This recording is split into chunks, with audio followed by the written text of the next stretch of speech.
But this is reality for God's sake.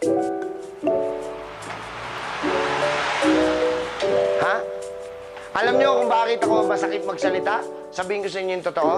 Sa klinik ko, araw-araw may dinadalang pasyente. 1 to 7 years old ang edad. Ang sakit, cancer. Sige, bigyan ko lang kayo ng konting idea.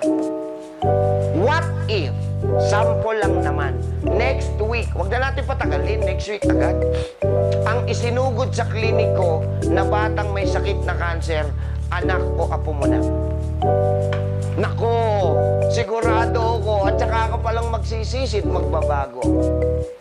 Ngayon, are you getting my point here? Ha? Na-realize mo ba na paano kung yung anak mo ang may cancer? Ano? At napakahalaga ng opinion nyo sa ginagawa kong pagdimisyon. Opinion nyo, mahalaga. O sige, sa tingin nyo, pag may sakit ang bata, kaninong kasalanan? Yung totoo ha? Kasalanan ng bata, kasalanan ng magulang. Magulang, specifically sa mga nanay. Ba't naman nanay lang to? O sige, mga nanay, tingin ka sa akin. Diretsuhan ako magsalita eh. Nanay, yung totoo ha? Di ba nagluluto po kayo ng gulay? Sagot! Yes. Okay. Ayaw kumain ng bata. Sagot! Ayaw. At dahil ayaw kumain ng gulay ng anak mo, Nay, tumingin ka sa akin.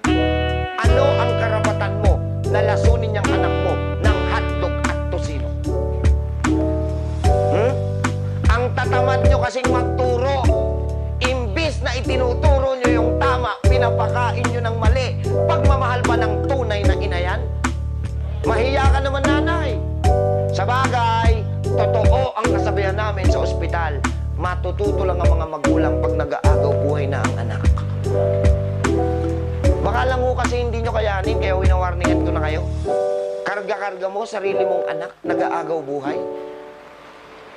Kasi ako, doktor lang nila ako, umiiyak pa ako. Ikaw pa kaya na tunay na magulang? Tapos pag nag-aagaw buhay ang bata, grabe kayo magsalita sa doktor. Emergency room pa lang, akala nyo, nabili nyo na kami. Doktor, dinuduro nyo pa kami. Gawin mo lahat ng kaya mo para sa pinakamamahal kong anak. Patatalbugin ko yung katagang yan ngayon. Talbog. Balik sa'yo. Tanungin mo nga yung sarili mo, yung totoo ha? Ikaw po ba? Ginawa mo talaga lahat ng kaya mo? Ha? Bilang nanay at tatay, para hindi sana nagkakasakit ang inyong pinakamamahal na anak. Makapagpasa kayo ng responsibilidad sa mga doktor. Ano po? Paalala lang, kapatid. Sa'yo, ipinagkatiwala ng Panginoon yan, hindi sa doktor. At gusto mo bang marinig bakit ka pinagkatiwalaan ni Lord na magkaroon ng anak? Nagtitiwala ang Panginoon na ikaw ay responsableng magulang. At gusto niyo bang marinig ano ang meaning ng responsableng magulang? According sa salita ng Diyos, basic at simple lang. Pakinggan nyo, ang sabi ng Panginoon, ang responsableng magulang, hindi porkit, ulitin ko, hindi porkit napapakain mo yan na masarap at marami araw-araw, na pag-aaral mo, may tahanan kayo, na ibibili mo ng material na bagay na kanyang gusto. Ang tawag sa'yo, responsableng magulang. Hindi.